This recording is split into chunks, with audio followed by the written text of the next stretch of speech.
Hi, welcome back. My name is Micah Gibson, and we're here to talk about JRR Tolkien's The Hobbit.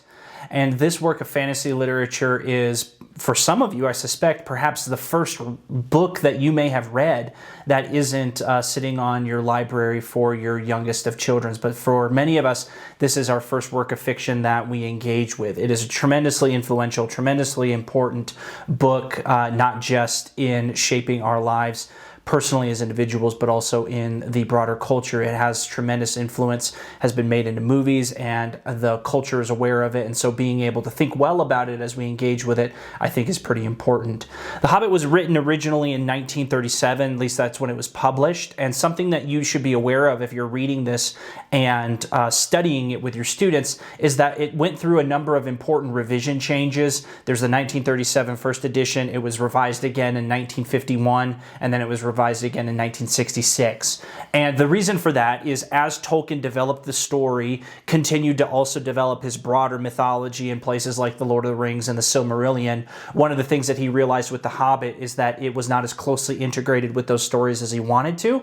So there's a couple of chapters, particularly with the discussion of Bilbo discovering the ring and his interactions with Gollum, that is different in the earlier editions of this book. So if you have the opportunity and you want to consult the book on your shelf, I would recommend ensuring that it is at least printed after 1966. That is going to give you the vision of the story that is at its kind of most complete and most robust, and it's going to be the most integrated into the broader world that Tolkien is producing. That's something that Tolkien is notorious for. He's constantly tinkering with his works. It's part of the reason why he doesn't publish actually that many stories completed in the Lord of the Rings or the Middle-earth context, but the ones that we do have are very, very well defined and very, very well developed, but just something to be aware of.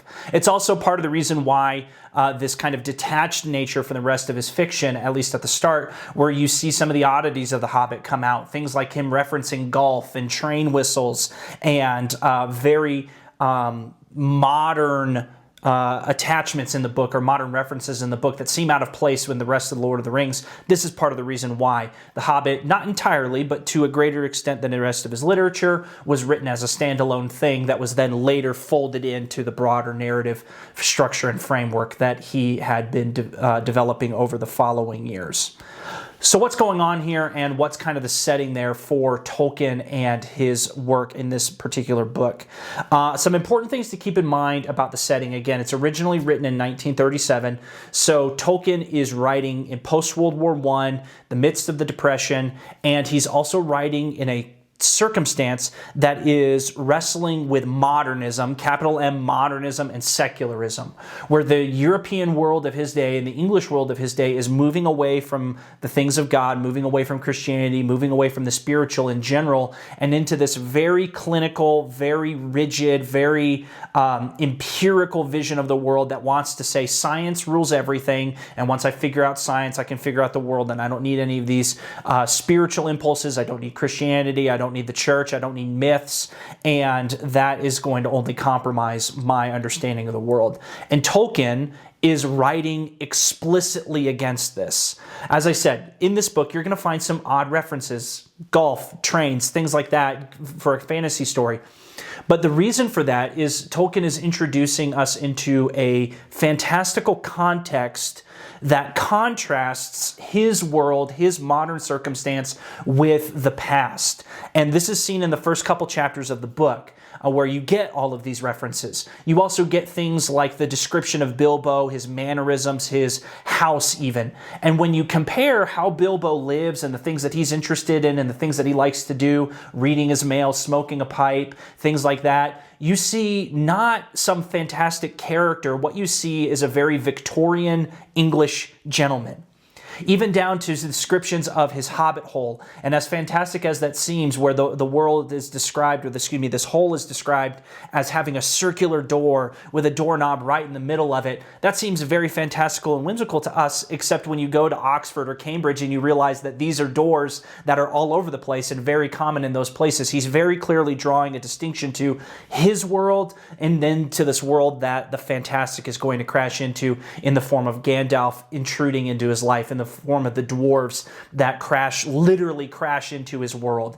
And this is something that Tolkien is very intimate with from an academic standpoint. He is a medievalist, he's a specialist in Anglo-Saxon language, and so what he is trying to help his audience understand is to turn our backs on these things, to walk away from them and to treat them as untrue in an instructional way. Untrue, not in the sense that they accurately described reality in the scientific description, but that they have something true to say about the human condition and who we are as people, is to lose something. And that's dangerous to do, and that's the wrong choice to make. Tolkien wants us to prioritize the preservation of these things and the leaning into them. Just as a very brief aside, this is one of the best things about the Hobbit movies that have been made in the recent years. This instance where the dwarfs crash into his life, and after this dinner scene where they sit and they sing. They sing about their past, their history. They sing about the quest that they're on and this journey that Bilbo is being drawn into. And you see it in the text and you see it on screen, where the actor and Bilbo in the story as well are just almost captivated and compelled onto this journey by the power of these voices and song and mystery and appeal to the past and this mythology. And what Tolkien is basically saying to his world is, you moderns who think you have so much of the world figured out, who understand the cosmos and the spinning of planets and down to the atoms, you think you understand so much of the world. These pagans had a lot of things wrong, but they understand the fundamentals of reality more deeply and more truly than you do, because they recognize that there's a spiritual. They recognize that there's a God somewhere out there, and they might not know him as Jesus, but they know that there's something above and beyond themselves that they have to reckon with. And this is a powerful part of Bilbo and Tolkien's story in The Hobbit. Other major themes that I would encourage you to be looking for with your students as you're going through this book is Tolkien's meditation on a couple of things. One is the nature of sin. For Tolkien, sin is always something that comes out of us. Yes, there is a massive evil threat. In the case of the story of The Hobbit, it's Smaug. It's the dragon that needs to be slayed. But all throughout the story, Smaug hardly appears. He is not on stage until the very end, where we see his evil and his catastrophe working in the world. But what we do see is corruption. What we do see is sin. What we do see is, specifically in the form of the Hobbit story, the constant wrestling with greed. You see Gollum wrestling with his greed and his jealousy over the ring. You see Thorin Oakenshield wrestling with his greed and jealousy over the Arkenstone. You see Smaug wrestling with his greed and jealousy over his horde and his domination of his area of the world, and that this is something that is provoked in the characters, especially in the case of Gollum and Thorin, from the inside. Now, Tolkien is not going to beat you over the head with this, but again, to focus in on Gollum, it's interesting, especially in these later editions where this is better fully developed. Gollum is not an orc. Gollum is not a goblin. Gollum is something that is eerily similar to Bilbo. He talks like him. He's able to converse like him. He's engaged and intrigued by similar things. This riddle game that happens. There's a lot more similarity between Gollum and Bilbo than something that Tolkien is going to point his finger out and say, hey, don't miss this, but you should be saying that to your students, to see Gollum and Bilbo as these mirror images of each other. And where does that sin come from? Where does that come into the world from? It comes from inside Gollum, out of his nature and out of his corruption that he's providing himself. The other side of that coin is Tolkien's meditation on the nature of heroism. What does heroism look like? The hero of this story is not ultimately Thorin Oakenshield waving a sword around and slicing up goblins. The nature of heroism for Tolkien that he wants his readers to meditate on is that true heroism looks like small people doing small, right things in hard circumstances that end up producing great and awesome results. Bilbo is not the typical hero that you would find in a lot of fantasy literature. He's not, as we've said, Thorin. He's not Beowulf. He's not Achilles. He's something different. He is something far more Christ-like in his modesty, in his restraint, in his humility, in his weakness, but in the face of all of those things, still choosing and desiring to do the right thing in spite of, at times, brutally difficult circumstances. Now, Bilbo's not perfect, and you will see that in the book, but his exploration of heroism is something that I would be drawing my students' attention to throughout this work. The final note that I would encourage you to be drawing your students' attention to is the role of providence in this story. A lot of people misunderstand Tolkien as a Christian author that doesn't somehow incorporate his Christianity very deeply into his works. Well, hopefully, by what we just said about the nature of sin and heroism, you can already see his Christianity breaking through.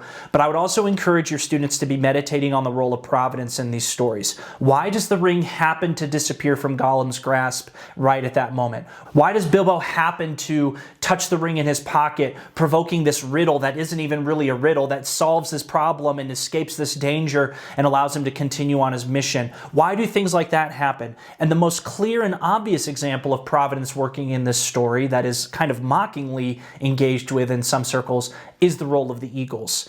We can go into this in deeper places and different stories, but something that you should make aware for your students is that anytime you see eagles in Tolkien's literature, that is providence at its most obvious display. That is the hand of God in Tolkien's literature intervening into the story. But that doesn't happen very often. It does sometimes in the most catastrophic of need, but that's not how God most of the time works in our lives in the form of miracles and the obviously miraculous. It's most of the time in this subtle adjustment, in this subtle influence of our circumstances and our needs, in the moments of our trials and tribulations where the right thing happens to us outside of our control, directed by God's faithful providential intervention. And this has been The Hobbit by JRR Tolkien.